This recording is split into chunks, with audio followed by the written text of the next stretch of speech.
are going to be handling the program tonight. We have Jenny and Abby and Nancy and Wendy and Ann is over here and Tony in the back. We're going to walk through the program tonight, and it's going to be divided into two sections. But before we get started, just because we want this to be interactive, we want you to be able to ask some questions, but we're trying to keep the time to about an hour. So as we go through different sections, we will be asking the ladies over here, talking on the section, we'll be indicating where's the appropriate time to get some input. And if we don't handle it at all, and you still have questions at the end, we'll try and take those questions. Also tonight we are live streaming on YouTube, and we've had a number of people sign up, and they are able to watch the program as well. For those folks, if you are able to, you can put something in the chat, and we'll take a look at the end to answer those questions. I lost my notes, so I'm trying to think if I forgot something. But I think we should just get started. We're going to start off with her presentation. Mr. Mark. Jessica used the factor of 55 gallons per person per day for typical water use in Maine. And when she looked at what the impact of 5,000 year-round residents might be on the supply of groundwater in that fractured bedrock aquifer, she multiplied the census number of 5,000 year-round residents times the 55 gallons per person to estimate how much water gets taken out of the aquifer at this point on average. And she did note that, that there are differences in how much water you get in various locations, how much get taken out because of how many houses there are. But that was sort of her starting point for the discussion. So as we got to the question and answer session, it struck me that although there's been over 500 new houses built in Harpswell over the last 25 years or so, the year-round population has essentially not changed. According to the census in 2019, there were about 5,200 year-round residents. The current population estimate from the census in 2024 is there's a little over 5,000 residents. So if you think in terms of the water use per capita, that suggests that even though there's been a fairly large amount of residential development, there hasn't really been, on that basis of that per capita water use, probably a significant withdrawal of the groundwater. And then I asked Jessica about whether there had been any changes in the amount of water use per capita, and she really didn't answer that question directly, but then she talked about how important for the town, as it thinks about where it goes and what it does next, to really focus on the issue of water conservation, to try and reduce how much water each household, each person is using and taking out of the aquifer. Wow. Yes, we thought that Mark's answer to the question, to the thought about how much water do we have available, and his explanation was a good place for us to start, because we don't know exactly how much we have. So tonight we're going to talk about, we know it's not unlimited, and we're going to talk about how to preserve what we have and best live with it. So, her presentation. So I'm going to move over to, if we look at water sense, there are some water conservation strategies. EPA's criteria, they basically say we get 46 inches of rain approximately per year. Of that, about 50%, with the little words on there, is lost to runoff, and 16 inches is lost to transevaporation and just goes back into the sky, which leaves us like 7 inches of that 46 inches for us to use. And that's just about 1/14 of the total. So just keeping that in mind, we know that this is about how much we get, and we're going to work with that 7 inches that you are using for your drinking water. Oh, now it's coming up.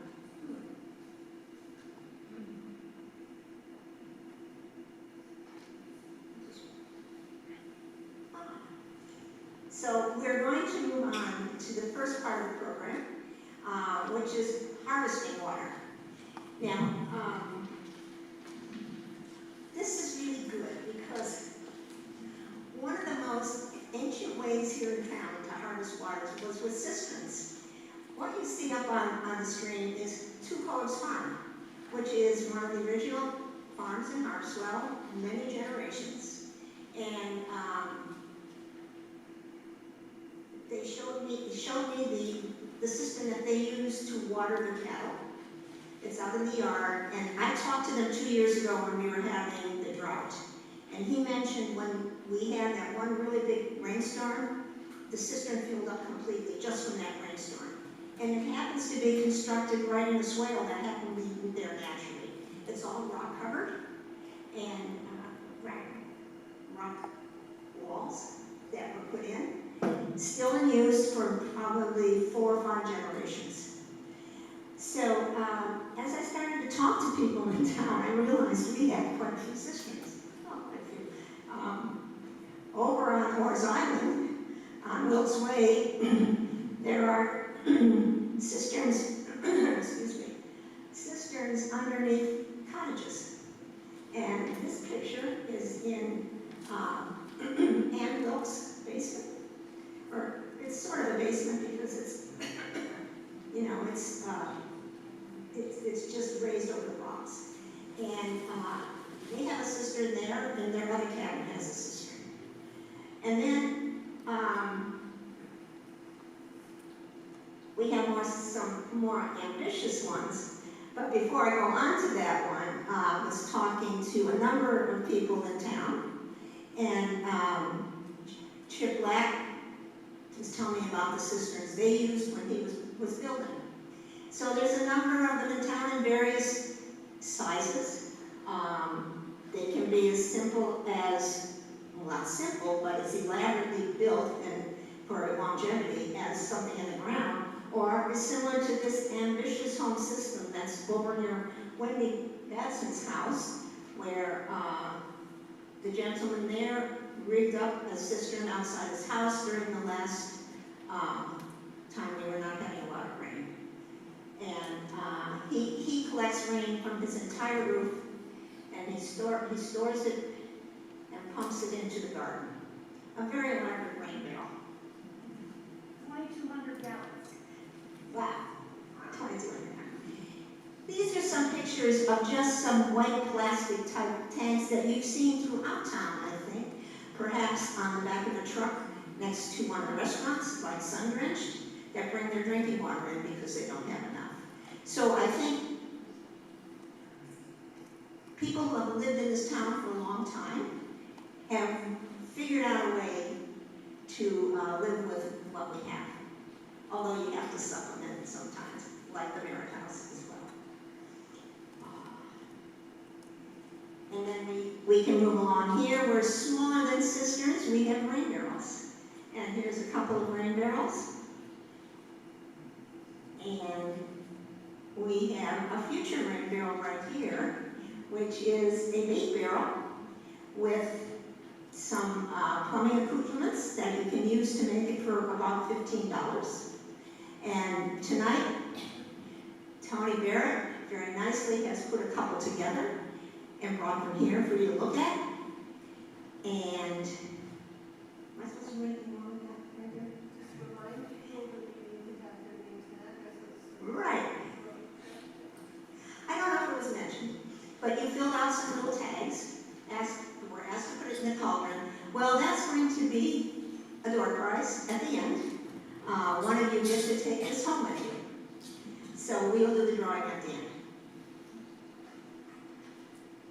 Going on, here are some ways to take advantage of water that's collected. Many of you have humidifiers in your house. What to do with the water rather than carrying it out by bucketfuls.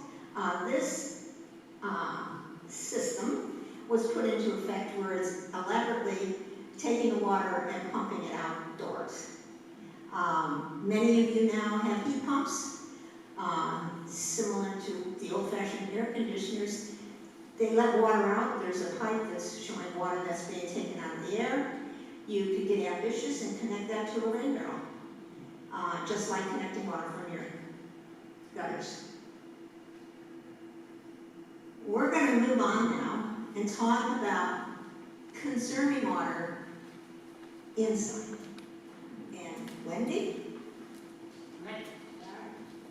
So the first rule in conserving water is don't lose it in the first place. I get to talk about leaks. Will you put the next chart up? Next slide. If you look at this chart, you can see leaks account for about 12% of what we estimate we lose every year. They're sort of tricky leaks because they look insignificant and they're easy to ignore. And you tell yourself they're going to be simple to fix most of the time, but not always. I am reminded that a couple of weeks ago, a beloved friend was visiting us from California, and he walked down the stairs from taking his morning shower, and he looked at my husband and said, "Bob, you still have not fixed the leak in the upstairs shower that I told you about a year ago."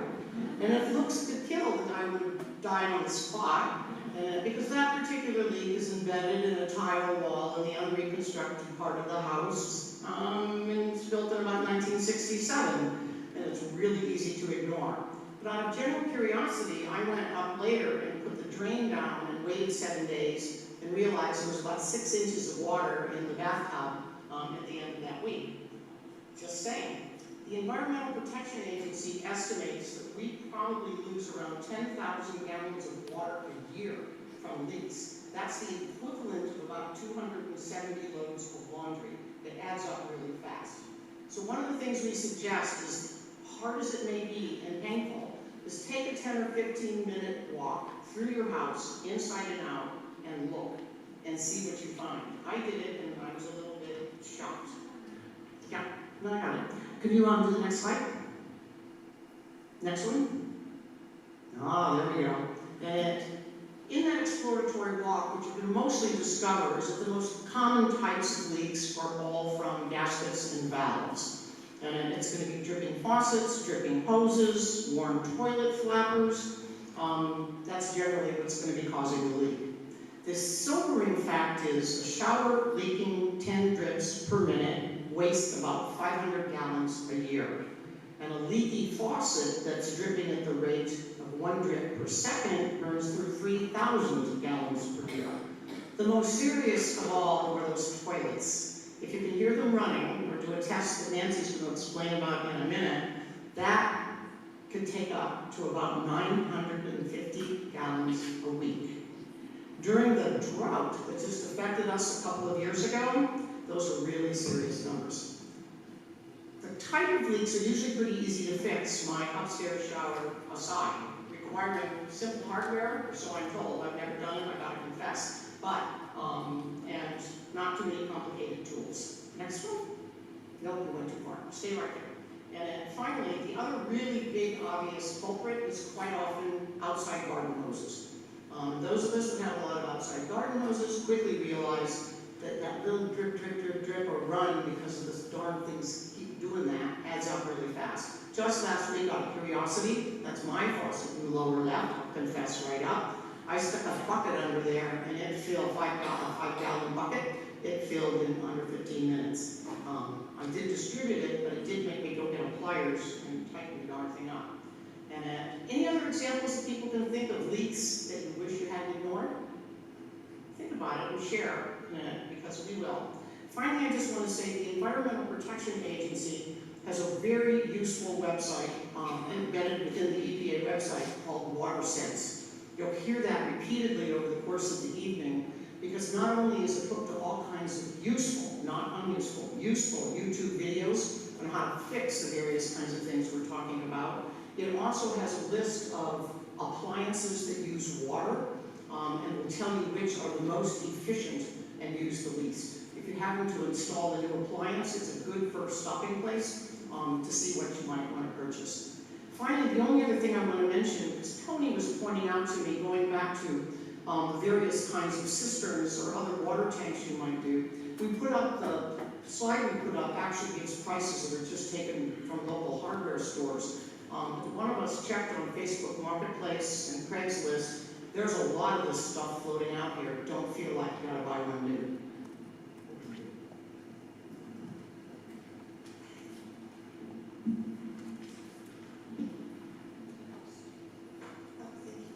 Hi, I'm Nancy West, and I have the pleasure of talking with you tonight about toilets, showers, and faucets. And I wish my mother were alive to hear me say that, because I never thought that I would say I get to talk with you about toilets, showers, and faucets. Wendy's already talked about leaking, and she mentioned toilets. And I just want to point out to you that if you have a leaky toilet, that's completely wasted water. And a toilet uses 24% of your household water, indoor household water. A quarter of your water goes to toilets. We know this because the American Water Work Association has done a study in 2016 of almost 24,000 houses. These were houses on municipal systems, so there were water meters measuring how much water came into the house in a year, and they also measured how much hot water was used. The study was originally done in 1999, so there's a comparison between 1999 and 2016. Water use has actually decreased, mostly because of improvements in appliances. This study is being updated now. The results should come out next year, so that'll be fairly interesting. But I'll begin with leaky toilets. And so the question is, how do you know if your toilet leaks? And how many of you have ever heard a toilet running? Exactly. If it's running and it's not supposed to be, that means that you have a leak. Apparently, however, there are also silent leaks in toilets, and so the suggestion is that about every 6 months or so, you take a couple of drops of food coloring, which is why there's food coloring on the back of our toilet. Take something like blue or green and drop a couple of drops in the tank, not in the bowl, but in the tank. Wait about 15 minutes and come back, and if the bowl has that color in it, it means that you have a leak, probably with the flapper valve. And I am embarrassed to say that in preparing for this, I was sitting at my computer and I heard the toilet in the guest bathroom running. And 2 nights ago, I ran a leak. And as a result of that, my husband, who will raise his hand, went to Lowe's on the way to this talk, and we will be replacing the flapper valve tomorrow. So it's a fairly easy thing to do. If you're not comfortable, I'm sure you have a neighbor who knows how to do it, or a family member, and there are also YouTube videos. All you have to do is Google toilet valve, flapper valve replace, and you'll see somebody teaching you how to do it. All right, so that's what you can do about it. If you have a leaky toilet, you can replace the flapper valve. It's an inexpensive fix. Jeff, how much? $18. You can also buy a whole new toilet, and that's hundreds of dollars. So go with the cheap thing first. All right, so that's how to fix a leak, because that's wasted water. Now let's talk about frugal flushing, and that's a term I came across on the internet. again, the single thing that uses the most water is your toilet. So you want to be frugal about it. In the study of 24,000 households, the number of 5 flushes per day came to the fore. That's the average number of flushes per person per day. And the average number of gallons per flush is 2.6 gallons per flush. But that mostly depends upon the age of the toilet. So how do you tell with your own toilets how much water you use per flush? If you have a modern toilet, you will see a stamp between the toilet seat and the back of the tank. And that's, if you look in the left-hand corner, Mary Ann is going to point to below where it says Kohler on the left-hand picture. Yeah, right there. That tells us that our toilet uses 1.6 gallons per flush, and that's been the standard since 1993. If you have a newer toilet, if you have a brand new toilet, for instance, and purchased a WaterSense toilet, which is the symbol over there on the right, then your toilet uses 1.28 gallons per flush or less. If you can't find that stamp, then look inside the toilet, either inside the tank or on the underneath side of the lid, and see if it tells you how much water you have. If you use per flush. If you can't find that information, you're operating in the dark. Except that we know that toilets before 1982 used something like 5 to 7 gallons per flush, sometimes as many as 8. From 82 to 1992, 3.5 gallons per flush was the standard. 1992-93, it dropped to 1.6, and the new modern ones use as little as 1.28 gallons per flush. There were complaints in the early 90s that people were having to flush multiple times to get sufficient rinsing. So that's how you know how much your toilet uses in each flush. So what can you do to reduce the amount of water that you use? So what would you do to reduce the amount of water you would use in your toilet? Stop flushing, flush less, that's right. Tim, what did you say? Put rocks in the bowl. Put rocks in the bowl, or Reduces the amount of water. Put rocks in. I have rocks on my toilet. in the tank or in the bowl? In the tank. Okay. All right, I've heard brick and rocks, and bricks are kind of the 1970s solution. Apparently bricks degrade, rocks will not degrade as much unless they're sandstones, and that would be a problem, or shale. And there is a commercial product you can buy for $15 or less. It's the blue thing that says Toilet Tank Bank. Apparently you can buy it at big box stores.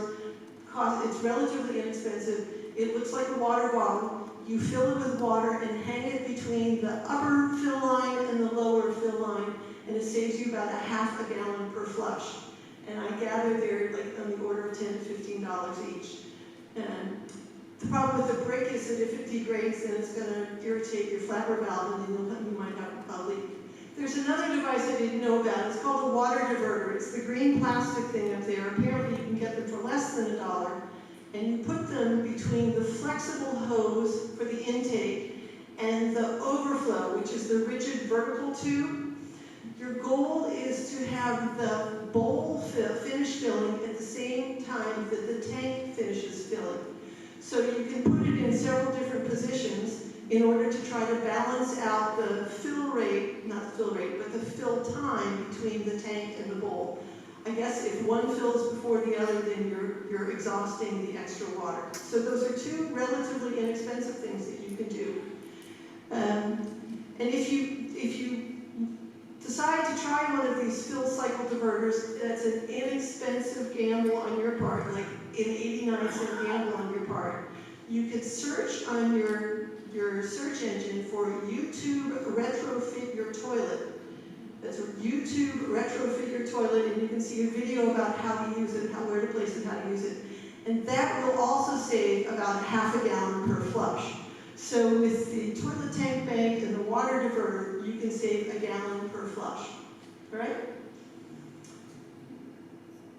Let's see if there's anything else. No, that's it. Oh, yes, we're going to have call and response. Someone said, use your toilet less. Yes. I had a college professor who purchased a house so that he could go outside any door to pee. And I think a lot of us could do that in Harpswell. But from the 70s, what was the phrasing? If it's yellow? If it's brown? There you go. All right, next up, showers. This is in the pie chart, showers are 20%, so it's the green chunk there. Showers use up 20% of your household use. From this study of 24,000 homes, we know now that the average shower length is 7.8 minutes. Standard shower heads use 2.5 gallons per minute, so an average shower would be 19.5 gallons per shower, almost 20 gallons per shower. If you were to replace that with a WaterSense certified shower head, again, look for the label that says WaterSense, you would reduce the 2.5 gallons per minute rate to 2 gallons per minute. So that means an average shower would, instead of using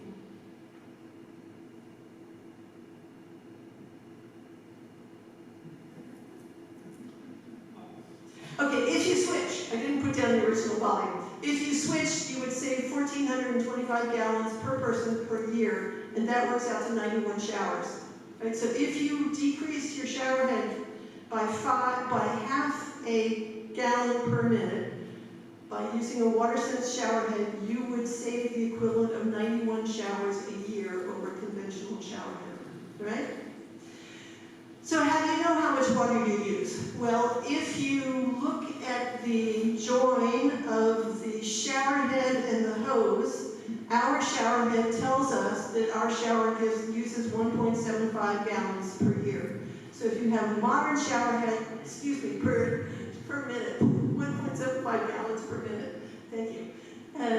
So if you have a modern shower head, the volume, the rate of flow might be written on it. If you don't have a modern shower head, then stick a bucket under it for a minute and measure how much water you get out of it. You know, use a 5-gallon bucket and then just measure it, and that'll tell you what your flow rate is. So what could you do to reduce shower water usage? Yes? One thing that worked very well for me was putting a timer on the hot water side of the shower. That's good. So his trick is to put a 5-minute timer on the hot water side, and that gets him out of the shower after 5 minutes. Yes? Yes? His was to join a gym in Brunswick and shower there. Also good if you're, well, we'll talk about that later. Yes? Take a shorter shower. Some people suggest that if you like to sing in the shower, you find a short song, and then sing that short song and be out by the end of the song. I know one thing, that our shower is far from hot water heaters, so we waste a lot of water getting hot water from the water heater to the shower. If we take back-to-back showers, then you are not wasting that water. I know someone here, a member of the select board, who collects the water as it runs, until it runs hot, and she uses that to water her garden. So the water doesn't have to be wasted. Yes? Electric pump. You put it between the hot and the cold, turn it on until the hot gets hot, and it pumps the water back into the cold water side. You waste nothing. That's an elaborate system, and maybe you can answer people's questions afterwards? Sure. Okay. Yes? 2-part show. Part 1, wet. Part 2, so part 3, turn back on it, please. A little harsher in the winter. Called the Navy shower. That's a Navy shower or a sailor shower. And how many of you have spent time on boats? Like overnight on boats? So you're used to conserving water because fresh water is a precious commodity on a boat. Yes? 2.5 gallon showers, what I take from. Okay, 2.5 gallon shower. All right, and if you can't, you have the same problem. All right. Something that some of my friends have been talking about, they happen to live alone, but they sometimes skip showers and just do spot cleaning. If you want to have a shower head, again, a new shower head that's water efficient, I want to remind you of WaterSense. And then baths, some of us like taking baths. I suggest that you take a shower in the bathtub with the drain closed and see how much water you use in a shower, and then make a decision as to whether or not you want to take a bath. All right, last but not least, faucets. Faucets in your kitchen and your bathroom use 19% of your water, so almost as much of the showers. We know more about bathroom faucets than kitchen faucets, although apparently studies are being done now on kitchen faucets. In general, they run about 2.2 gallons per minute. WaterSense standards, by putting a WaterSense aerator on them, drop from 2.2 to 1.5 gallons per minute. So, that's an easy piece to go buy at a hardware store. You just put an aerator on the bottom of your spigot. What can you do? You can shut the water off when you're not actually rinsing your hands or brushing your teeth, washing out your toothbrush. You can use an electric tea kettle. If running hot water in your bathroom sink is an issue, just take an electric tea kettle in there and make a half a kettle of hot water. You don't have to run it all the way from your hot water heater to your bathroom. If you want to know what your flow rate is, again, stick a bucket underneath it and time a minute and then measure how much you got. By doing that, I learned that our kitchen faucet, which is right there, this was the experiment in action. I was using the spray nozzle. We get 0.9 gallons per minute using our spray nozzle. So the shower sense is 1.5 gallons per minute. We do better than that with the spray nozzle. So I recommend actually sticking a mixing bowl underneath and see what your flow rate is. All right, now last but not least is the issue of washing dishes by hand as opposed to using a dishwasher. And in the Conservation Commission, we've had several discussions about this, and I was highly skeptical of everybody saying dishwashers are more efficient. Dishwashers might be more efficient if they're modern. They use 3.2 gallons per flush, and they heat the water in the dishwasher, right? 3.2 gallons per load, per wash. Thank you. I have my peanut gallery here. But if you have an older model, and it doesn't say on it Energy Star is the energy equivalent of WaterSense. If it doesn't say Energy Star on it, you could be using as much as 10 to 15 gallons per load in your dishwasher. We have no idea, nor do we have any way of knowing how much our dishwasher uses. And there are only 2 of us in the house, and we try to be frugal. A senior scientist at Procter & Gamble did a study and found that people, on average, if they're hand washing dishes, run the faucet for 11 minutes to wash their dishes. So 11 minutes times a standard 2.2 gallons per minute works out to be 24, 25 gallons to wash, say, dinner dishes, which seems ridiculous to me. But they're running the water for 11 minutes. They could do a Navy dishwash, fill up a big pot that they've used, like if they've used a mixing bowl, like to make the oatmeal raisin butterscotch chip cookies back there, and put some soap in that, wash your dishes in that, stack them, and then rinse them all at once. You can use significantly less. So, if you have a modern dishwasher, fill it up, scrape the food debris off, don't rinse it off, run it loaded, and you'll use 3.2 gallons for probably a couple days worth of dishes. If you don't know that it's a modern Energy Star dishwasher, then think carefully about what's the most efficient way to clean your dishes. If you were aboard a boat or if you were camping, how would you do it? Make your decision thoughtfully. But yes, if you have a modern dishwasher, it is more energy efficient and water efficient to use your dishwasher. And I know I've gone over time, but I don't really care. This is fun. Ann Caldwell is going to tell you about washing machines. Thank you, Nancy. Is that on? Can you hear me? Okay, good. Washing machines. This is our final topic for the evening.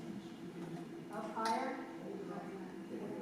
Like that? Yeah. Oh, I got it. Good. Unfamiliar thing. We are all familiar with the older model washing machines.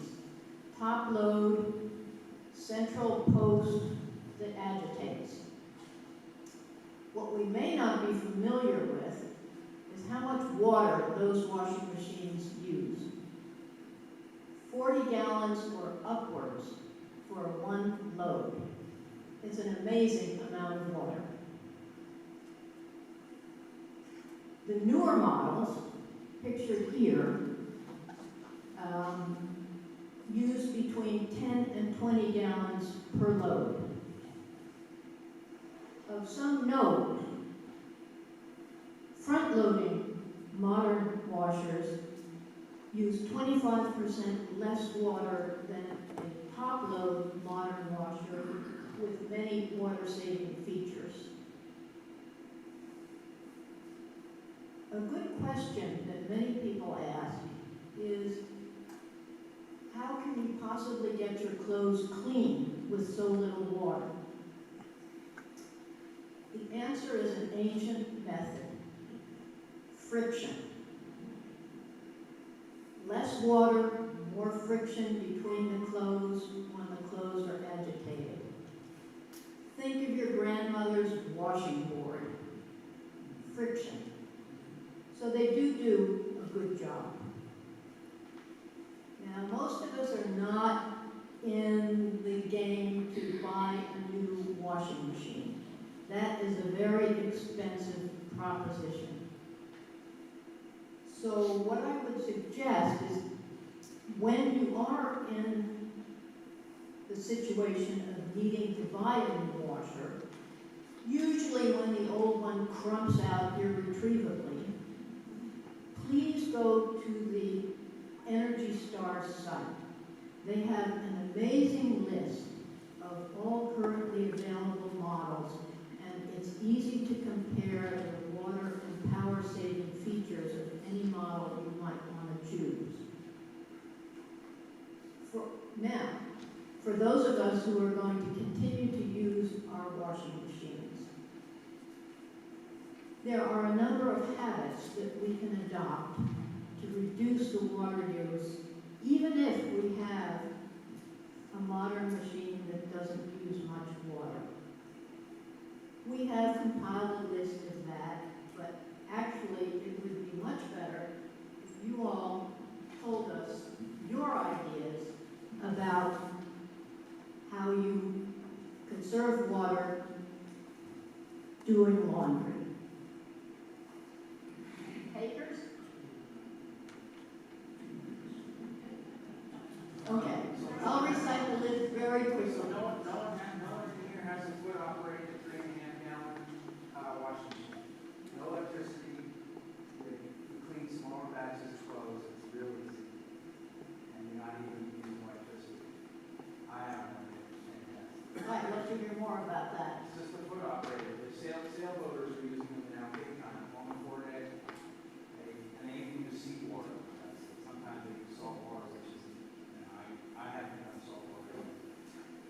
They're on the internet, and if you're living alone, you don't need these big, Yeah. you don't need these big washing machines. That's for sure. And hang your clothes on the line. When you can. Great. And I got one, and 2 years ago, whatever it was, remember when we went through that 2-year period where there was very little rain? We ran our well dry when our darling 4 children, and now 4, about to be 5 grandchildren under the age of 7 were all there. And we realized 2 things had happened. The young kids are getting a lot of clothes dirty, and so my children were just running the washing machine for their loads from about 7 in the morning till about 7 o'clock at night. So we had a little family meeting and said you could combine all the baby clothes and do it at once. And the other big one is it's probably not necessary to wash your towels every single time you take a shower. You could just dry them as opposed to washing them. And then once the well filled back up, those 2 things alone made all the difference in the world. Plus, when we run out of water with 13 people in the house, they learn fast.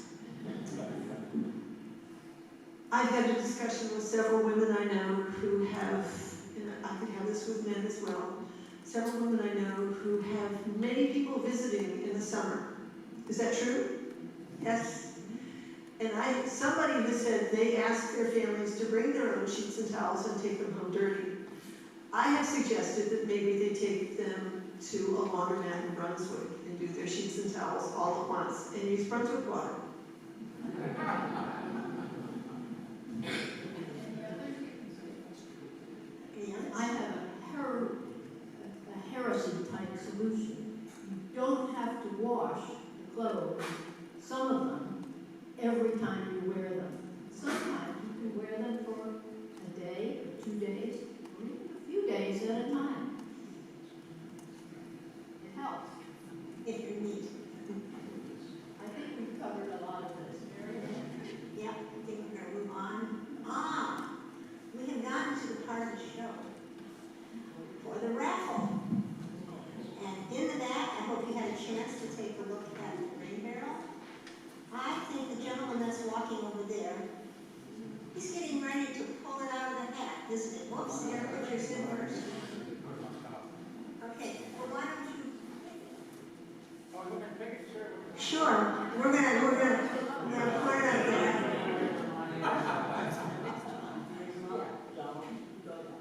I'm not gonna pick mine because I don't want to have this discussion. I'm not a politician, but I always disagree. You can talk right to that microphone. All right. Okay, very good.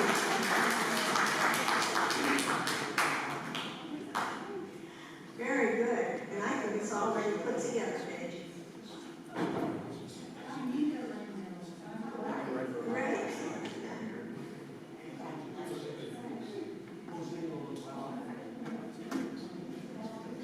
Well, I think we've sort of towards the end of the official meeting. Jim, are you able to see if any put any questions in the chat? No questions in the chat. Okay. But we also didn't ask them, so maybe there will be now. All right. So were there any other areas that you, we gotta get you on our committee.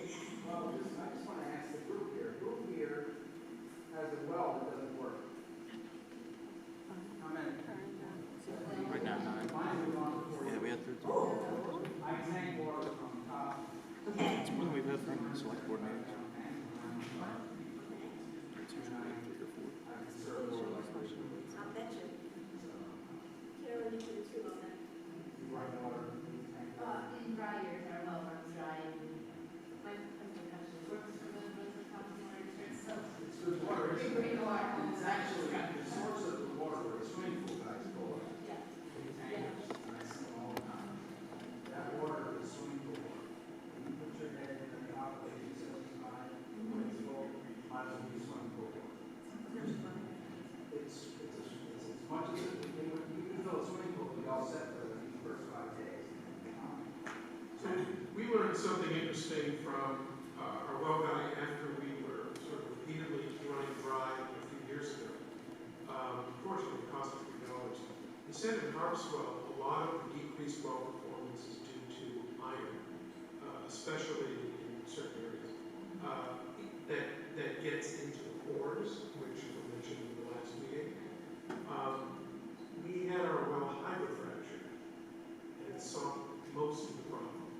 Yeah, it was not inexpensive. How much did it cost? It was something like $2,800 to $3,400. I got quoted $7,000 from the company in Massachusetts. Oh, no, this was a local company that most folks use, Temple. It's different from Temple, this is Bert. They're different ones. That's interesting. Yeah. Jay? I have a question about rain barrels. Do I have to empty them in the winter? Yes. Yes. Yes. Yes. Your first. Yeah.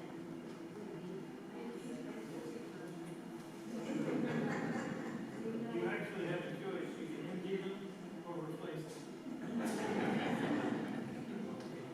I wondered if anybody had experience doing gray water systems, like It's not legal in town, Oh, it's not. it's prohibited. One of the mistakes we made when we voted in the zoning pact was Interesting point. That is, it would have to be approved by the state, but I think there are some conversations happening that maybe with the right regulation and time. This isn't gonna happen in the next year, but it might happen, you know, in the near future. Could you repeat the question? People couldn't hear what louder.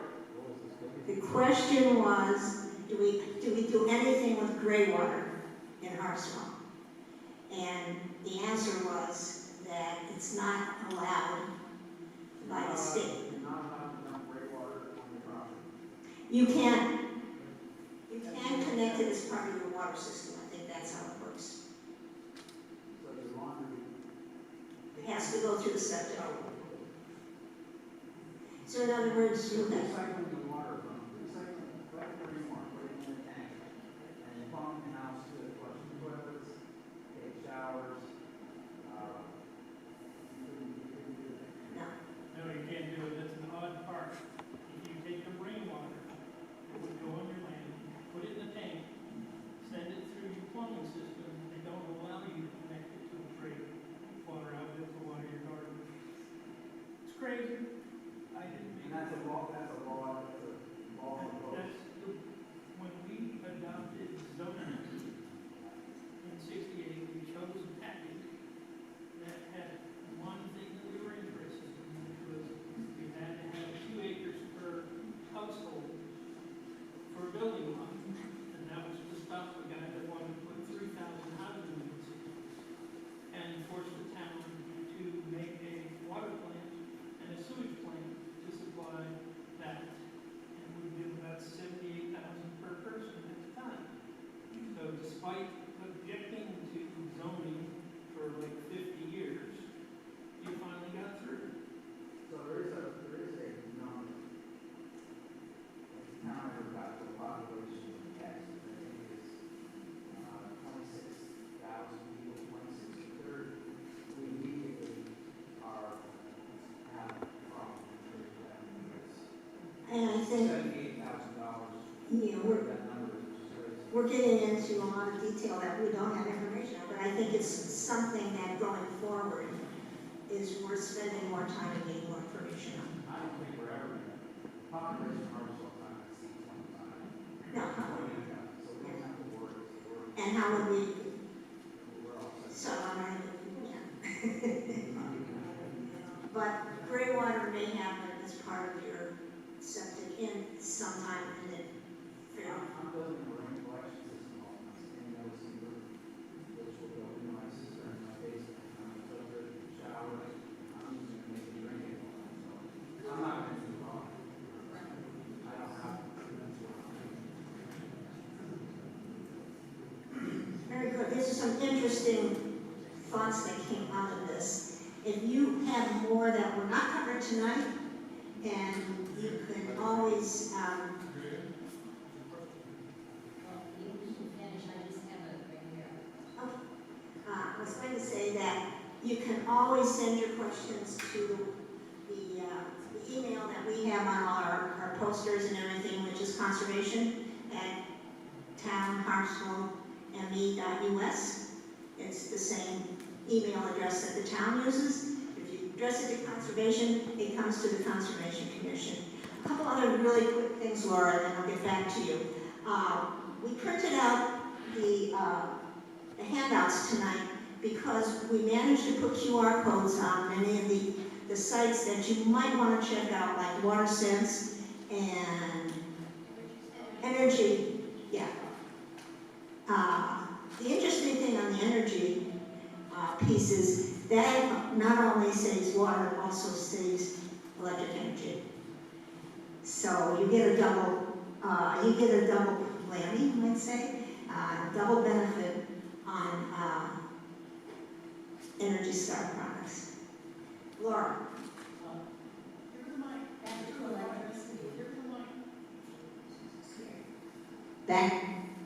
Back to electricity. I hope all of you know that CMP has a night rate. Yes, it is, they don't advertise it. But if you are a night person, from 8 at night to 7 in the morning, you pay less than half the kilowatt charge or whatever It's worked beautifully. And you can see on your bill, I've been doing it for a while now, you can see on your bill how you do most of your things at night. After 8 o'clock is really not too late. So anyway, that's an aside, but I have a quick question for you. If you want to do that, you have to contact CMP, and they have to come and change your metering system. You can't just do it. You have to work with them. Yeah, of course, they don't advertise it. They're working on their infrastructure all the time. I highly recommend that. There's also a special rate, I guess, for heat pump people, because more and more heat pumps, but they won't let me do the heat pump and the night rate. So, good old CMP. Yeah, isn't that right? Okay, so we have some things to change, but my quick question in regard to her question about rain barrels. I've had rain barrels that I've procured from, towns, whatever, and they disintegrate after a while. And so I always drain those at night, for winter. But I'm wondering about, I use a 8 barrel now, and I wonder if that's a thicker, whether they've made rain barrels thicker, because it sounds like the one that page 1 is maybe a thicker material. And could that last for the winter? That's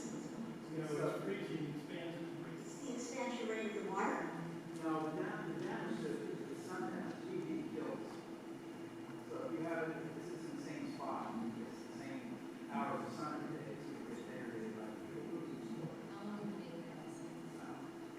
And the damage in the wintertime from freezing, the barrel, the base of the barrel will get bigger than the barrel. We can't hear you. And it cracks it on the side. This is getting to be really interesting. We need to do more. We have to have a better conversation on this at another time. I think, just so we don't run too late tonight, we should wrap up at this time. I do want to let you know, I think I did tell you that on the handouts, there are QR codes that will give you more detail on WaterSense and Energy Star. And I don't think what else I forgot. I do want to tell you that we know that vegetation is a very important asset to help us conserve the water that's coming down. Look for our next program in late spring or early summer that's going to talk about going outside and talking about ways you can save water on your property by even utilizing some of the natural features that are part of your property. So we hope to see you come at that time. We'll be sending out more information when the time comes. Did I forget anything, guys? Oh, that's right. I did forget something. We do have the maps over there. I don't know if you had a chance to look at them. The state is looking to map unused wells and wells near the shoreline that might be susceptible to saltwater intrusion, especially as sea level rise happens over time. They are starting a project that's on the handout over there. If you are interested in being part of that, you can pick up a handout. Also, we thought it would be a good opportunity because we were talking about drinking water the last time and where it is and where it isn't. If you would like, you can put a dot on the maps that are there, showing approximately where your well is on your property. Would give us an idea because there's no really large database that gives us that information at this point, but it would give us kind of a bird's eye view of where there's a concentration of water in homes. With that, thank you all for coming.